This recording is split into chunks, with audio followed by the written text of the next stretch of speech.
Welcome to the Crypto News. In this video, Cathie Wood talks about where the markets are heading and her predictions for innovation and technology. Well, what we've seen already in the short life of the blockchain world is booms and busts. We are very early. And when you're early into a new technology, this is not only a monetary system, but it's really a new technology, a new platform. In the early days, expect booms and busts. And what I analyze as we're going through the bust side of that roller coaster is how fragile or anti-fragile the ecosystem is. May a year ago, we went through a crash. I mean, Bitcoin it would be considered a crash. Right. Bitcoin was cut in half and other crypto assets were cut by more than that. And I was fascinated to watch the DeFi ecosystem through all of that, because what I thought was going on was there was a lot of leverage. When you talk about speculation and mania, what happens is speculators are taking on leverage in order to capitalize on this boom. Yep. They don't even understand what it is. Some of the later ones getting in, they just know that their friend said, no, you got to get in. It's been going up. And then you have a crash and a shakeout. Last May, when that happened to DeFi, I thought that was a very important moment for DeFi, not maybe NFTs yet, but DeFi and for Bitcoin, because the DeFi ecosystem did not skip a beat. There were millions of people wiped out because they had taken on leverage. All they were doing was speculating. Mm-hmm. And yet the smart contract to operating system effectively didn't skip a beat. It did not break down. That was very important. You're going to see some of these blockchains flame out over time. So we are in the process of natural selection when it comes to these ecosystems. So fully expect there to be booms and busts. When you talk about a mania, you talk about the tulip mania, or what happens there is just one way up, pretty much. Now, with some bumps, but to the point where everybody in the country convinces him or herself or themselves that, they have to be a part of this movement, because if they're not, their wealth won't grow. And it's a lot of FOMO, fear of missing out. That is why I like these big corrections in crypto. And we get them regularly. We have a team at Ark that monitors on-chain statistics, and we're going to start publishing a report to help others understand, hey, here are some really speculative indicators. Interesting. And during a crash, here are some interesting buying opportunities. Whenever we've hit this kind of capitulation before, tiptoe in. So we want to be a part of helping people navigate through this world, because it's going to be extremely volatile. It's going to be extremely productive over time as well.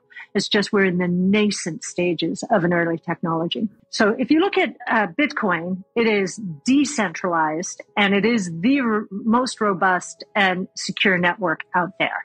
Then you go into more and more centralization over time. So Ethereum's a little more centralized, Solana even more so, Avalanche beyond that.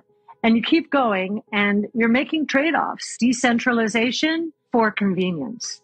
And I think we're certainly shining a spotlight on this, what could happen longer run. But as I watched Solana kind of, it was trying to out Ethereum, and the technology, or we don't know quite what has gone wrong. I don't think they said they fixed it the last time around, but they didn't.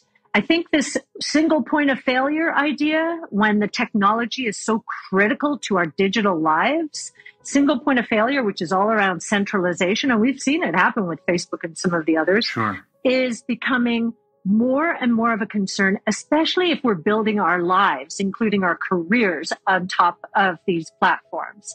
And so in terms of a global monetary system, we do not want that to be centralized. No single point of failure. No, thank you. No counterparty risk. In the case of NFTs, we're looking at the people who are involved in these worlds, and we will be writing and saying, okay, these are the trade-offs you're making. If you're sure you're okay. But if you are building your wealth through these digital assets, if this is part of your wealth creation, you should be concerned about single points of failure and counterparty risk. So I think education is really important here. We're certainly going to do our role. That part of our mission and values as a company is to educate not just investors, but the public, parents, grandparents, educate them about how the world's changing so they can at least give advice to their children and their grandchildren about what is the right side of change. And the other side of that is help them avoid the creative destruction that these 5 platforms are going to cause throughout the traditional world order. Do you want to know one thing about crypto? I made over 3,000% in profit in a few weeks. Fact is, the traditional financial system, the traditional money system makes you poor, not rich. If you want to earn $500,000, $1 million, you have to wait until you're 50, 60, 70 in the traditional financial system, and you probably will still be broke. And you will be old. This is not a sexy combination, as you can imagine. But the question is, how can you start in crypto and make these profits? Where to invest? Where do you start? My name is Gunnar and I'm from Germany, as you can hear, and things are a little bit different in Germany. More about that later on. Fact is, there are lots of different cryptocurrencies. It's a gigantic universe where beginners and professionals get easily lost. But there is light at the end of the tunnel. There are 7 key steps you need to follow to become successful in this market. You have to know them, and if you fail one of them, it's literally impossible to succeed in this market. Just an example, one of the key points is your exchange, and one of the biggest are, for example, Binance and Coinbase. These are trusted and well-established exchanges, but, and this is a big but, you won't find the super profitable coins on those exchanges. The unknown super profitable coins that get gigantic profits are not traded on those kind of exchanges. They are traded on much smaller insider platforms that are barely known. And I can tell you what those super secret exchanges are and why they are so profitable. And another super important thing are the right information sources. The point is, the internet is gigantic. There are hundreds and hundreds of YouTube channels, blogs, pages, and much more. And there are also market makers and influencers. For example, Elon Musk, he is not a crypto guy, but the moment he recommended Dogecoin, it went through the roof, to the moon, so to say. But why did he recommend it? Where did he hear it from? He didn't hear it from newspapers. And believe me, he is listening to someone. But you have to know who, and you have to react before he is reacting. This is really important. And these are only 2 of the 7 steps you have to follow in order to be successful in crypto. And if you want to know all of these steps in much more detail, and if you want to have a comprehensive checklist, here's what you should do. There is a link below this video. Click on this link and you will get the opportunity to subscribe to my channel. Click on the link and you will see a video where I explain the next steps. So see you soon. Click on the link now. I'll see you there.